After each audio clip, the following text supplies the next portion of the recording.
Welcome boys. Avinash sir के इस Sharma classes channel में आपका स्वागत है।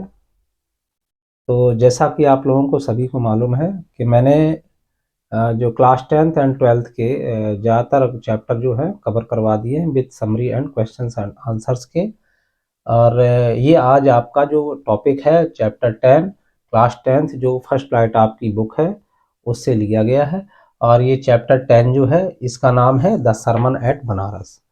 इसका मतलब है सरमन मीन्स उपदेश एट बनारस, बनारस में दिया गया उपदेश। और किसके द्वारा दिया गया ये आपको जानकारी आज लेनी है।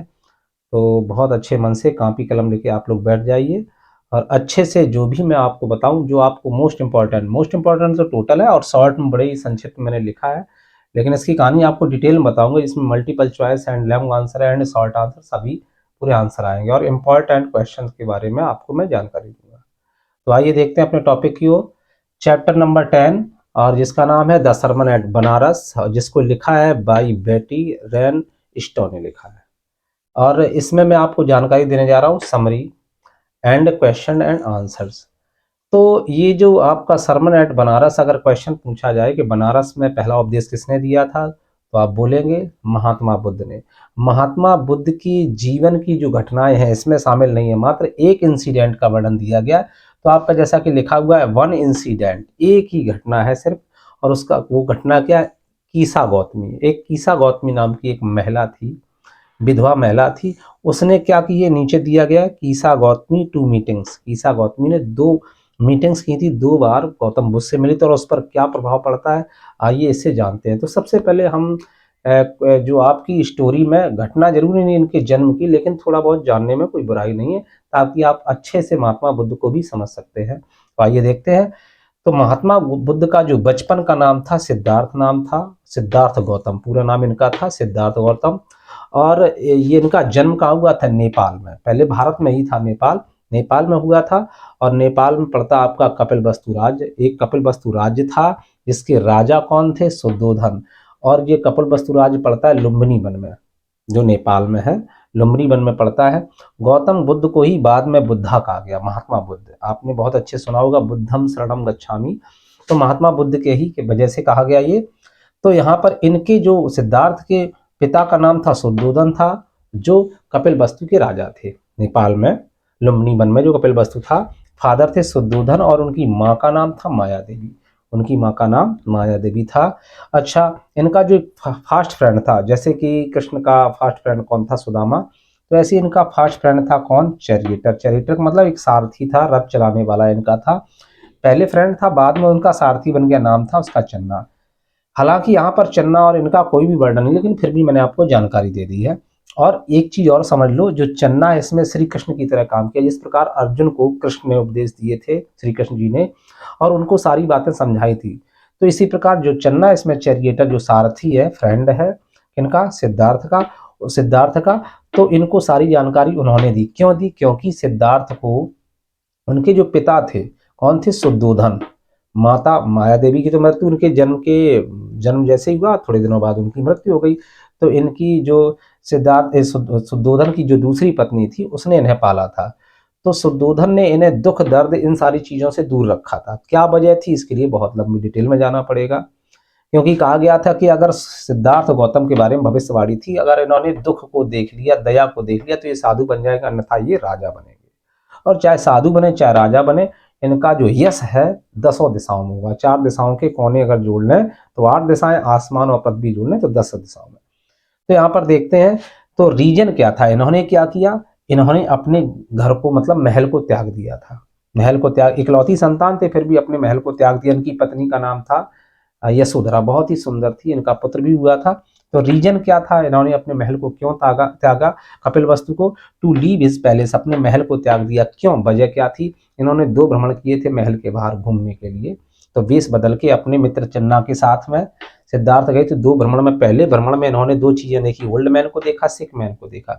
एंड सेकंड जो विजिट हुआ था महल के बाहर, उसमें डेड बॉडी देखी। तो इनका बिल्कुल ही दिमाग बदल गया। क्यों बदल गया, क्या हुआ था, ओल्ड मैन को जब इन्होंने देखा तो इन्होंने देखा ओल्ड मैन क्या कर रहा था, भीख मांग रहा था। इन्होंने अपने मित्र चन्ना से पूछा, सिद्धार्थ ने, कि यार ये भीख क्यों मांग रहा है। तो उसने कहा जब व्यक्ति बूढ़ा हो जाता है तो शरीर में एनर्जी नहीं रह जाती और बच्चे जब साथ नहीं देते तो उसे भीख मांगनी पड़ती है। उन्होंने कहा बड़ा जीवन अजीब है, माता पिता तो कितना प्यार से रखते अपने बच्चों को, फिर भी बच्चे ऐसा करते। उन्होंने कहा बिल्कुल। सिक मैन को देखा, एक बीमार व्यक्ति था, कोढ़ से पीड़ित था, तो उन्होंने पूछा कि ये क्यों रो रहा है। उन्होंने कहा इसको तो महामारी हो गई, प्लेग हो गया है और कोढ़ हो गया है, तो फिर भी ये जाती है सिक मैन को अपनी गोद में लिटा लेती है। तो अच्छे मित्र की तरह चन्ना मना करते हैं कि बीमारी तुम्हें भी लग जाएगी, त्वचा संबंधित बीमारी है। तो ये पूछते हैं सिक मैन ऐसे क्यों तड़प रहा है, इसकी देखरेख कोई क्यों नहीं कर। उन्होंने कहा जब व्यक्ति बूढ़ा हो जाती है, एनर्जी लॉस हो, मतलब उसकी समाप्त हो जाती है, उसको विभिन्न प्रकार की बीमारी घेर लेती हैं, और बीमारी चतुर सर्प की बात ही न जाने कब किसके शरीर में प्रवेश कर जाए और शरीर ऐसा कर देती है। उन्होंने कहा मेरा शरीर इतना सुंदर, मेरे पिता का, कोई भी बीमार हो सकता है। तो चन्ना ने बताया बिल्कुल, बीमारी किसी को भी घेर सकती है। अब इसके बाद जैसे ही ये तो 2 भ्रमण के बाद महल चले गए, फिर कई दिनों बाद फिर एक और भ्रमण किया, उसमें डेड बॉडी को देखा। उन्होंने डेड बॉडी के पीछे पीछे एक जुलूस चल रहा था। उन्होंने पूछा क्या हो गया, कि किसी व्यक्ति की मृत्यु हो गई। तो उन्होंने कहा व्यक्ति मरता है। उन्होंने कहा व्यक्ति तो जरूर मरता है, death is common to all, मरना सबको है, चाहे आप हो, चाहे आपके पिता हो, चाहे मैं हूं, कोई भी हो, मरना जो जन्म लेता है वो मरता जरूर है। डेड बॉडी के पीछे पीछे गए और एक नदी किनारे उनकी क्या चिता जलाई गई, और उसको, चिता को, जो डेड बॉडी थी उसको जला दिया गया। तो उन्होंने देखा ये सब दुनिया में जितनी भी मोह माया है सब बेकार है।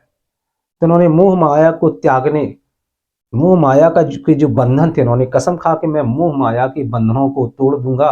और इस प्रकार इतना कहकर सेकंड विजिट के बाद अपने घर नहीं गए और वहीं से जंगल की ओर निकल पड़े, और 7 वर्षों तक वांडरिंग यानी भ्रमण करते रहे। वांडर लिखा है, 7 वर्षों तक इधर उधर, ईयर एंड देयर, इन्होंने वांडर किया यानी भ्रमण किया, रोम आउट, भ्रमण किया। और किसके चक्कर में, ज्ञान की तलाश में, और गॉट नॉलेज। लेकिन जब उन्हें ज्ञान मिला तो एक पीपल के वृक्ष के नीचे, अंडर बोधि ट्री, उसी पीपल का वृक्ष का नाम रखा इन्होंने बोधि ट्री।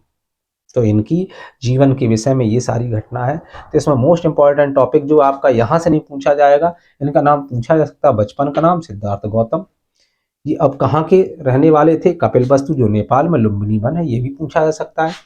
और पिता का नाम भी डीप क्वेश्चंस में अर्थात मल्टीपल चॉइस में पूछा है, शुद्धोधन था। गौतम बुद्ध को बाद में क्या कहा गया, बुद्धा कब कहा गया, जिन्होंने ज्ञान प्राप्त कर लिया। माता का नाम माया देवी। फ्रेंड कौन था, चैरिएटर कौन था, चन्ना। इनके बारे में बहुत ही कम पूछा जाएगा, लेकिन यहाँ पूछा जाएगा अपना पैलेस छोड़ने का उनका मुख्य कारण क्या था। ये 3 दृश्य थे, 2 भ्रमण में 3 दृश्य, ओल्ड मैन, दूसरा दृश्य सिक मैन, और तीसरा डेड बॉडी। ओल्ड मैन बूढ़ा आदमी देखा, सिक मैन बीमार व्यक्ति देखा, एंड डेड बॉडी अर्थात शव देखा है, डेड बॉडी को देखा। मोस्ट इंपॉर्टेंट टॉपिक यहाँ पर ये है। और पूछा जा सकता किस वृक्ष के नीचे, तो उन्होंने पीपल वृक्ष था, उसका नाम क्या था, बोधि ट्री के नीचे उन्होंने ज्ञान प्राप्त किया। फर्स्ट सरमन, पहला उपदेश, जब इन्होंने ज्ञान प्राप्त कर लिया तो उनको महात्मा बुद्ध बोलने लगे सभी लोग। क्या करते थे, अगर किसी को टच भी कर लेते तो उसकी बीमारी समाप्त हो जाया करती, अर्थात इनको महान महंत कहा गया, साधु कहा गया, एक होली सेंट कहा गया। तो फर्स्ट सरमन इन्होंने, पहला उपदेश अपना बनारस में दिया। जबकि क्वेश्चन पूछा था पहला उपदेश कहाँ दिया, सारनाथ में दिया, तो वही दिया गया, पहला उपदेश इन्होंने बनारस में दिया, जिसको आज हम वाराणसी कहते हैं। नेक्स्ट पॉइंट, कीसा गौतमी की घटना का सबसे ज्यादा इसमें वर्णन दिया गया। एक इंसिडेंट की बात कर रहा हूँ, मोस्ट इंपॉर्टेंट वैसे यहीं से है। कीसा गौतमी 2 बार मिली थी, किससे, महात्मा बुद्ध से कह सकते हैं, क्योंकि ज्ञान प्राप्त कर चुके थे। तो अब नीचे लिखा मैन इज मोर्टल, इसके बारे में बाद में चर्चा करेंगे, पहले देखते हैं कीसा गौतमी की 2 मीटिंग्स कैसे है। कीसा गौतमी का एक पुत्र था, पति तो था ही नहीं। तो वो उस पुत्र की मृत्यु हो जाने पर कीसा गौतमी बहुत दुखी होती, वो सोचती अब मेरा सहारा कौन है, कैसे मेरी देखभाल होगी, मैं किसके सहारे जीऊंगी। बहुत ही परेशान थी, विलाप कर रही थी, रो रही थी, इधर उधर भटक रही थी। तो किसी एक अनजाने व्यक्ति ने कह दिया कि एक होली सेंट है अपने ही आसपास एरिया में, उनके पास जाओ, जिनका महात्मा बुद्ध नाम है, अगर वो छू भी लेंगे तो व्यक्ति तुम्हारा, हो सकता है तुम्हारा पुत्र जीवित हो जाए। तो कौन गई, कीसा गौतमी उनके पास गई, उनके पैरों से गिर पड़ी, हे प्रभु आप मेरे पुत्र को बचा सकते हैं। वो सारी घटना बताई कि मैं अकेली हूँ, मैं विधवा हूँ, मैं किसके सहारे रहूंगी, ऐसी सारी बातें की। तो महात्मा बुद्ध ने बहुत अच्छे से उसको समझाया, उससे कहा कि बेटा पहली बात तो मैन इज मोर्टल, मानव जो है, इंसान जो है, वो मर से जो जन्म लेता वो मरता। लेकिन जब देखा को वो समझ नहीं पा रही, तो उससे कहा कि हम तुम्हारे पुत्र को जीवित कर देंगे। कीसा गौतमी से किसने कहा, महात्मा बुद्ध ने, कि हम तुम्हारे पुत्र को जीवित कर देंगे, लेकिन तुम्हें मुट्ठी भर सरसों उस घर से लानी होगी। मुट्ठी भर सरसों, mustard, handful of mustard seeds, यानी मुट्ठी भर सरसों तुम्हें, सरसों के बीज लाने होंगे उस घर से जहाँ किसी की मौत ना हुई हो। तो वो खुश हो जाती है। अगर क्वेश्चन किया जाए कीसा गौतमी कब खुश होती है, जब महात्मा बुद्ध उससे सरसों के मुट्ठी भर बीज मंगाने कहते, वो खुश हो जाए, वो सोचते हम तो ला देंगे। जब वो जाती है और ढूंढती रहती सुबह से शाम तक। और सब लोग कहते हैं कि भाई कीसा गौतमी से कहते हैं हम मुट्ठी भर क्या सरसों, उस समय के लोग दयावान होते थे, हम पूरा बोरा भर के तुम्हें सरसों के बीज दे दे। लेकिन क्या करें, हमारे पिताजी खत्म हुए, किसी ने कहा दादाजी खत्म, किसी ने कहा कोई खत्म हुआ। ऐसा कोई घर उसे नहीं मिला कीसा गौतमी को जहां पर किसी की डेथ ना हुई। तो कीसा गौतमी जब लौटती है तो लौटते समय उसको समझ में आ जाता है कि मैं कितनी स्वार्थी हूँ, मैं बहुत स्वार्थी हूँ। कहने का मतलब सबके घर में डेथ हुई और मेरे घर में डेथ हो गई, तो बताओ हम इतने परेशान हैं। तो कीसा गौतमी के समझ में आ जाता है कि जो मृत्यु हो वो अटल है, वो निश्चित है। Death is common to all, death सबको आनी है, जो पैदा होता है उसको मरना जरूर है। तो ऐसी सारी बातें वो सोचती और लौट कर आती महात्मा बुद्ध के पास और प्रणाम करती, कहती हे प्रभु मुझे क्षमा कर दो, मैं गलत थी, मैं स्वार्थी, मैं सिर्फ अपने बारे में सोच रही थी। और वो अब मैं जान चुकी हूँ कि मैन इज मोर्टल, क्योंकि मानव, मैं जान चुकी हूँ कि जितना भी मनुष्य कोई भी जो जन्म लेता है वो मरणशील है, अर्थात जो आत्मा होती सॉल इज इमोर्टल है, लेकिन मैन इज मोर्टल है। तो आपने एक लाइन भी सुनी होगी, दुनिया में कितना गम है और मेरा गम कितना कम है। तो कहने का मतलब अगर अपने हिसाब से हम सोचेंगे तो हमें लगेगा कि हमारा गम अधिक है, हमें समस्या ज़्यादा है। लेकिन अगर हम सबके दुखों को देखें, दुनिया के दुखों को देखें, तो हमें पता चल जाएगा कि हमारा दुख कम और अन्य लोगों का दुख ज़्यादा। तो यही समझ में आया कि इसको कीसा गौतमी को, और कीसा गौतमी ने भगवान से क्षमा मांगी और उनकी शरण में पहुंच गई। बुद्धम शरणम गच्छामि, कहने का मतलब बुद्ध के शरण में जो जाता है उसका अच्छा होता है। तो ये सारी घटना महात्मा बुद्ध पर डिपेंड है, और महात्मा बुद्ध की बहुत जीवन की बहुत सारी घटनाएं, जिसमें एक घटना का वर्णन किया गया जिसमें कीसा गौतमी नाम की जो महिला है, कीसा गौतमी 2 मीटिंग्स की थी।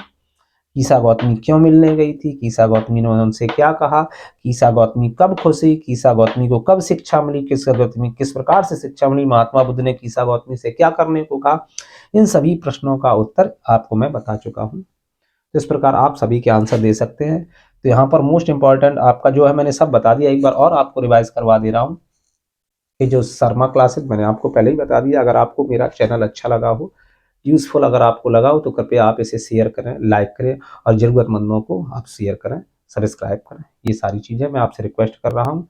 अच्छा, और साथ ही साथ चैप्टर 10 आपका और भी चैप्टर में पढ़ा चुका हूँ, आप चाहें तो शर्मा क्लासेस में देख सकते हैं।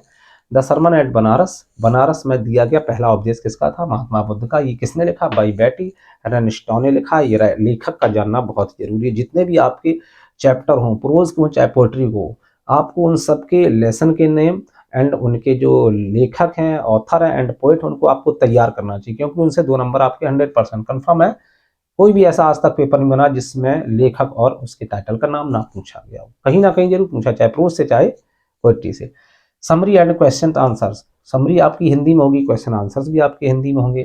तो 1 इंसिडेंट का वर्णन किया गया, एक घटना जिसमें कीसा गौतमी घटना, और कीसा गौतमी घटना का यहाँ पे लिखा है कीसा गौतमी 2 मीटिंग्स हुई थी। मीटिंग में क्या क्या हुआ ये बता चुका हूँ। सिद्धार्थ गौतम इनके बचपन का नाम था। इनका जन्म नेपाल में, जहाँ पर पहले कपिलवस्तु राज्य था और लुम्बिनी वन था। अच्छा, गौतम बुद्ध को ही बाद में जब ज्ञान प्राप्त हो जाता है इन्हें बुद्ध कहा गया। और फादर इनके थे शुद्धोधन, माँ का नाम माया देवी। माया देवी की मृत्यु जल्दी हो जाती है। इनकी जो सेकंड वाइफ होती है शुद्धोधन की, वो उनको पालती है। फ्रेंड इनका चैरिएटर, फ्रेंड और जो मित्र और सारथी दोनों एक ही थे, नाम था चन्ना, जिसने भगवान कृष्ण की तरह इनका साथ दिया, इन्हें सभी अच्छाई और बुराइयों के बारे में जानकारी दी। रीजन क्या था, टू लीव हिज पैलेस, इन्होंने अपने महल को छोड़ा। इसका रीजन क्या था, इन्होंने 3 दृश्य देखे थे, old man, sick man and dead body.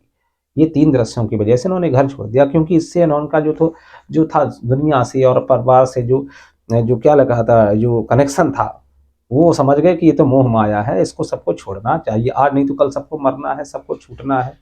कोई बीमार होगा, कोई बूढ़ा होगा, ये सारी चीज़ें, इन बंधनों को समाप्त करने के लिए उन्होंने कसम खा ली कि मैंने ये जो बंधन के कारण इनको मैं समाप्त कर दूंगा, अर्थात इन्होंने मोह माया छोड़ दी। वांडर 7 ईयर्स, 7 वर्षों तक इधर उधर भटकते रहे और बाद में बिहार आ गए और गॉट नॉलेज, वहाँ पर ज्ञान प्राप्त किया बोधि वृक्ष के नीचे, आप जानते ही हैं। फर्स्ट सरमन जो उन्होंने दिया बनारस में, पहला उपदेश जैसा लेसन दिया गया। और कीसा गौतमी से 2 मीटिंग्स हुई। कीसा गौतमी से उन्होंने सरसों के बीज मंगाई थी। क्यों मंगाए थे, उनसे कहा कि अगर आप सरसों के बीज ऐसे घर से लाएं जहाँ किसी की मौत ना हुई, तो मैं आपके पुत्र को जीवित कर दूंगा। लेकिन कीसा गौतमी ऐसा नहीं कर पाई। हर घर में सरसों के बीज थे, लेकिन सभी के घर में कोई ना कोई मरा था। तो कीसा गौतमी जब थक गई, हार गई, थकने के बाद उसको समझ में आ गया कि मैं परेशान हो रही हूँ, मैं सोच रही मेरा ही पुत्र मरा, सबके घर में किसी ना किसी की मौत हुई, अर्थात मैं स्वार्थी हूँ, मैं अपने बारे में सोच रही हूँ, किसी और के बारे में नहीं सोच रही। वो समझ जाती है कि death is common to all, मृत्यु सबको आनी और मैन इज मोर्टल, और मनुष्य तो मरणशील है। तो मैं इसी आशा के साथ मैं सोचता हूँ कि आप लोग बहुत अच्छे से तैयारी करेंगे और आशा करता हूँ कि आप तैयारी करें, अच्छे अंक स्कोर करें। Thanks for watching. मिलता हूँ आपसे नेक्स्ट वीडियो में, तब तक के लिए बाय बाय।